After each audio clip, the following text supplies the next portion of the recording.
You know, it took having kids for me to realize that I really love a good morning routine.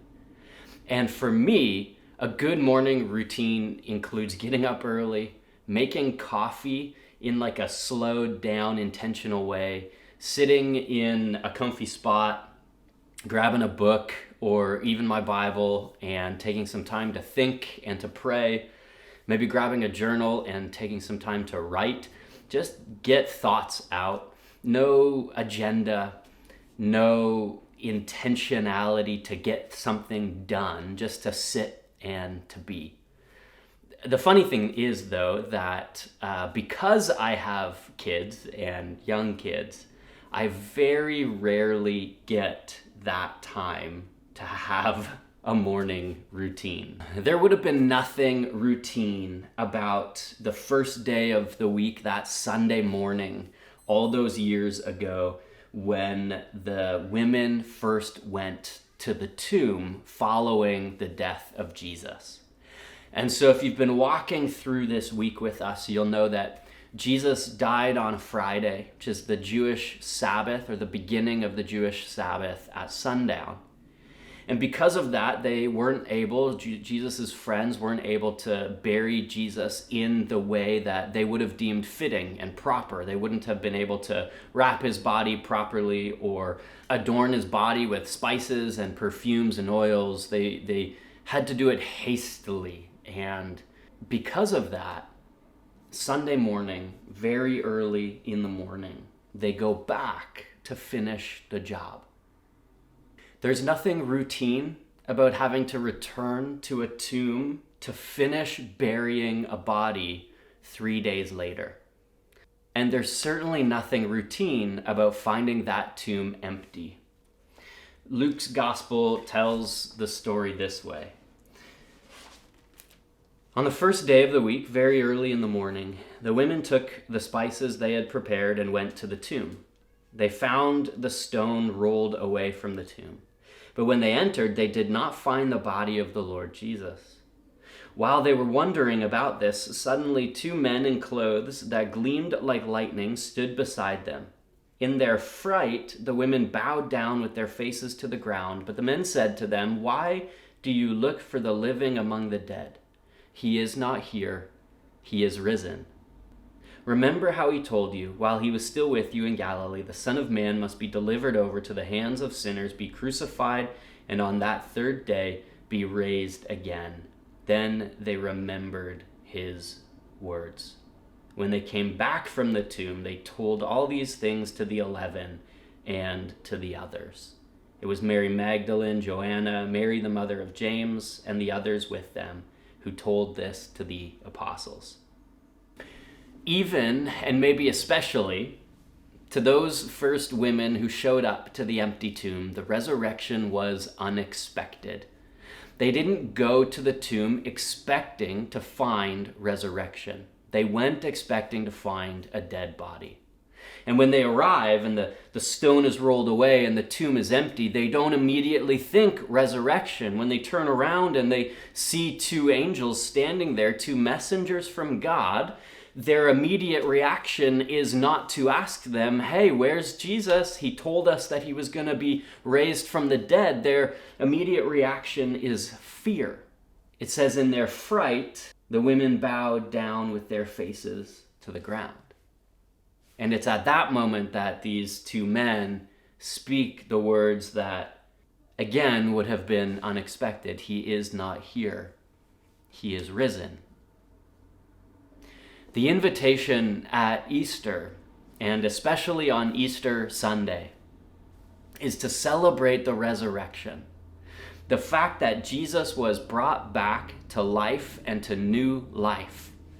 But the reality is that if you've grown up or been around the church for a long time, the words can not lose their meaning, but maybe lose their power. They certainly can become expected.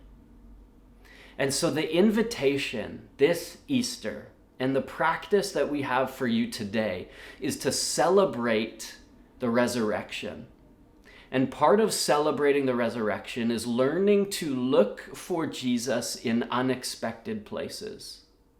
learning to celebrate Jesus in unexpected places and learning to lean into wonder and maybe even a little bit of enchantment on this day, the day of resurrection.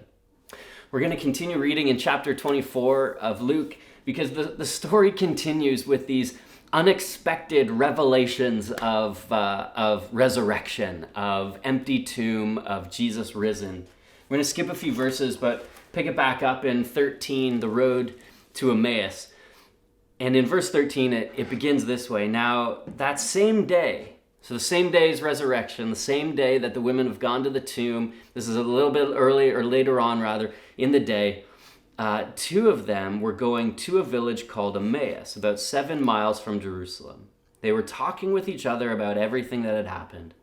As they talked and discussed these things with each other, Jesus himself came up and walked along with them, but they were kept from recognizing him. He asked them, "What are you discussing together as you walk along?" They stood still, their faces downcast. One of them, named Cleopas, asked him, "Are you the only one visiting Jerusalem who does not know the things that have happened here in these days?" Here's the reality of the crucifixion of Jesus. This is the assumption of these people, these travelers, is that everybody knew what had happened. Everybody knew that Jesus had been put on a cross and had died and been placed in a tomb. It wasn't done quietly. It didn't happen sort of because of a backdoor deal and in the quiet of the night. This was a public death that Jesus has just died. "What things?" he asked. "About Jesus of Nazareth," they replied. "He was a prophet, powerful in word and deed before God and all the people. The chief priests and our rulers handed him over to be sentenced to death, and they crucified him. But we had hoped that he was the one who was going to redeem Israel." So they had hoped that he was the Messiah, the rescuer, the Savior. "And what is more, it is the third day since all this took place." So they knew that if there was going to be a resurrection, it had to be that day. And in addition, some of our women amazed us. They went to the tomb early this morning, but didn't find his body. They came and told us that they had seen a vision of angels who said he was alive. Then some of our companions went to the tomb and found it just as the women had said, but they did not see Jesus. Again, this is a story of an unexpected encounter with Jesus, and where we've stopped at this point, these travelers on the road to Emmaus, some of them going from Jerusalem home, essentially, is that they don't know that this is Jesus. They don't know the person they're talking to. It says that they were kept from recognizing who Jesus was. And I think the story that we are invited into on the road to Emmaus is one, again, of an unexpected encounter with the risen Jesus, that it happens in unexpected ways. And it happens in unexpected places. These travelers are headed home. They're downcast.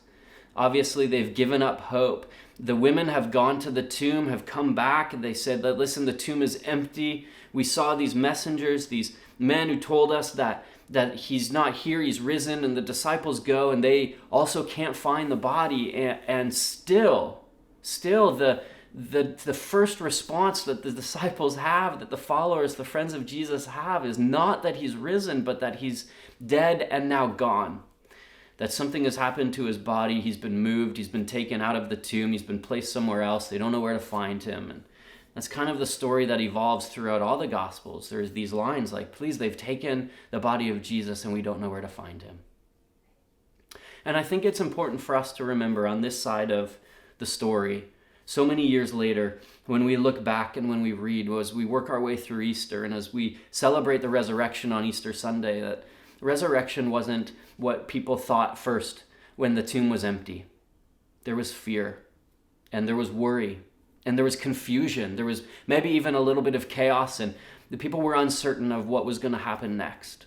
And it's into all of that uncertainty, it's into all of that confusion, it's even into all of that chaos that Jesus steps in, right? That Jesus shows up. And on the road to Emmaus, Jesus shows up in an unexpected way, in an unexpected place, and we need to learn to not expect Jesus in unexpected places, but we need to learn to see. And we need to learn to see how God does step in unexpected moments and in unexpected places. In moments where maybe we are carrying around a little bit of despair, in moments where we are downcast, in moments where we can't see God and God's presence in our lives, maybe that's exactly the moment into which Jesus steps for us. So if we continue reading, he said to them, "How foolish you are, and how slow to believe all that the prophets have spoken. Did not the Messiah have to suffer these things and then enter his glory?" And beginning with Moses and all the prophets, he explained to them what was said in the scriptures concerning himself, concerning him. As they approached the village to which they were going, Jesus continued on, as if he were going a little further, but they urged him strongly, "Stay with us, for it is nearly evening." I love this. This is such a great gospel challenge and invitation. But listen, you are challenged to invite the stranger in. They don't know that this is Jesus. They don't know who this person is. He's a traveler on the road with them, and they urge him strongly, "Hey, stay with us. It's nearly evening. The day's almost over." So he went in to stay with them. When he was at the table with them, he took bread, gave thanks, broke it, and began to give it to them. Then their eyes were opened and they recognized him, and he disappeared from their sight. They asked each other, "Were not our hearts burning within us while he talked with us on the road and opened scripture to us?" Then they got up, returned at once to Jerusalem. There they found the 11 and those with them assembled together and saying, "It is true, the Lord is risen and has appeared to Simon." Then the two told what had happened on the way and how Jesus was recognized by them when he broke the bread. The thing that I love about this story, I think especially in moments like we find ourselves in 2022, in the midst of all that's going on in the world and in the midst of everything you have been through, both personally and we have been through collectively as a people, is that Jesus doesn't show up and immediately fix or resolve the story for these followers. He shows up, he walks with them on the way. Jesus travels with them. He journeys with them in their grief, in their despair. In the midst of everything that they're feeling, in the midst of everything that they are experiencing, Jesus doesn't just snap his fingers and reveal who he is to fix their emotion and their sadness and turn it into joy and celebration. And I think that so often that's what we expect of the gospel. We expect it to be a finger snap moment that just makes everything better. And there are moments where that does happen. And there are moments where it doesn't. This is a moment where Jesus enters into the human experience with these travelers. This is a moment where Jesus walks alongside them and allows them to feel their feelings, allows them to experience their emotions, and then reveals who he is. They need to experience all of the things that they are feeling and thinking. They need to wrestle with it. They need to have the conversation. And then out of that processing, Jesus reveals who he is and how that changes the trajectory of their lives. It's not about an immediate solution.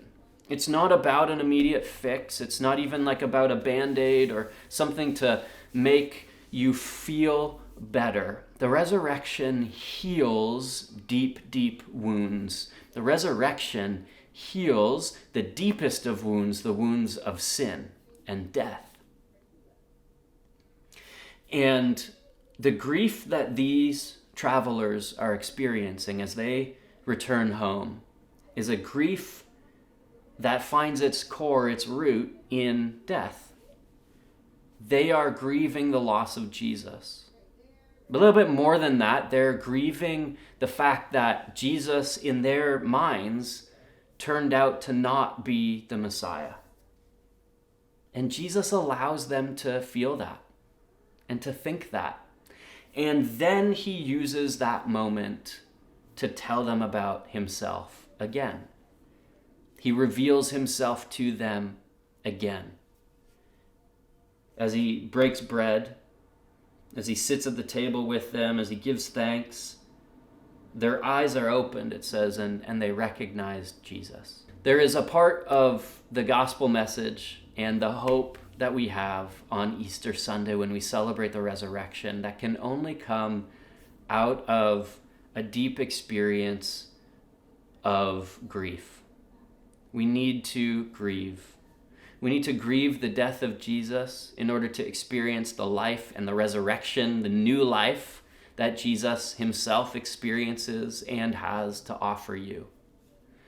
And maybe we also need to grieve the little deaths in each of our lives in order to truly and fully appreciate the resurrection life that Jesus has on offer. And so whether that little death is sin, whether that is something that you have been struggling with that is, spiritual and physical, something that is leading and pulling you away from God and away from God's designed life for you, whether that little death is an experience that you have, a piece of trauma, a traumatic memory or wound that you experienced in your life, and that piece just continues to run the day and impacts your spiritual health and maybe your physical health, certainly your mental health. Maybe your little death is the experience of the last 2 years. Maybe it is a sense of fear and uncertainty about what is coming next. Maybe it's the fact that every time you turn on the news, it seems like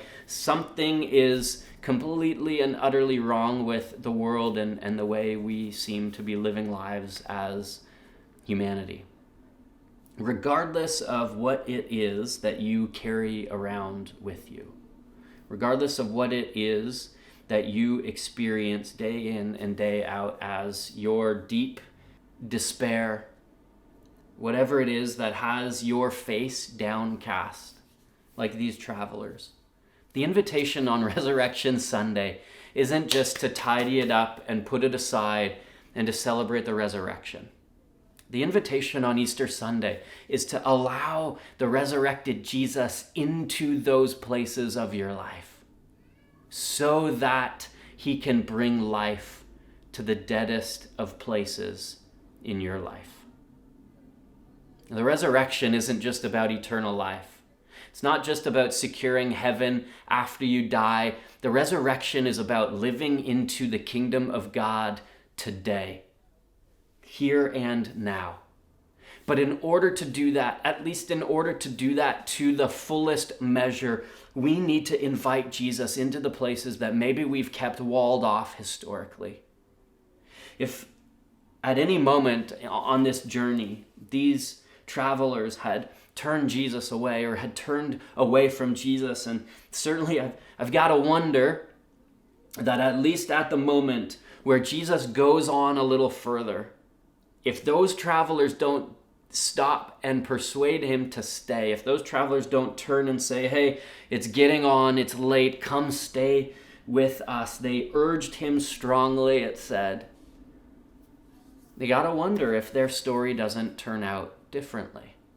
There is a moment in your walk, in your journey with Jesus, in your experience of God, your Creator, where you need to let go and release some of those things that you have been holding on to tightly. And you need to allow Jesus to enter into the fullness of your life so that he can bring you the fullness of his life. The hope of the resurrection isn't simply that we go to heaven when we die. The hope of the Christian isn't simply to have a good life here on earth. The hope of the Christian is to live life to the full, to live life to its fullest measure, emotionally, spiritually, physically, and to lean into the hope that is resurrection life. Your life here on earth is not going to be solved instantly because of the resurrection. It's not going to make you richer. It's not going to fix all of your problems. It's not going to magically make pain and suffering disappear. But it is going to invite you into a life of meaning. And it is going to invite you into a life of more. Not more things, but more of the things that God has for you to do. And so my hope, my prayer on this Resurrection Sunday is that you would be able to celebrate the resurrection. It's that you would be invited into the wonder of it, into the mystery of it. It's that you would be able to experience this story in a new light, maybe in a re-enchanted kind of way. It's that you would experience its meaning. And then also it's that you would be encouraged to invite Jesus into your story and into the moments of despair, into the places and the pieces that have you downcast. And allow Jesus to use his story to change yours. Let me pray. Lord Jesus, we are grateful to celebrate the resurrection this day.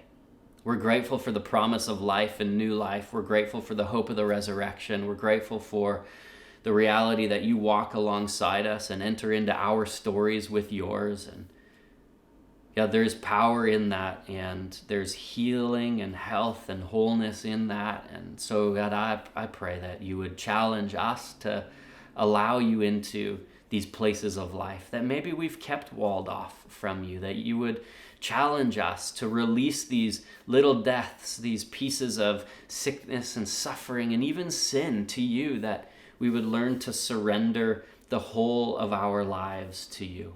Not holding back portions, not afraid of allowing you into every space and place. God, would you encourage us today? Would you call us into these places of wonder? Would you remind us that you show up when least expected? And would you remind us of the hope that is found when you do show up? And so as we continue to worship, as we continue to live into this day and into the days ahead, we pray that you would continue to remind us of your love and your grace for the world. In Jesus' name, amen.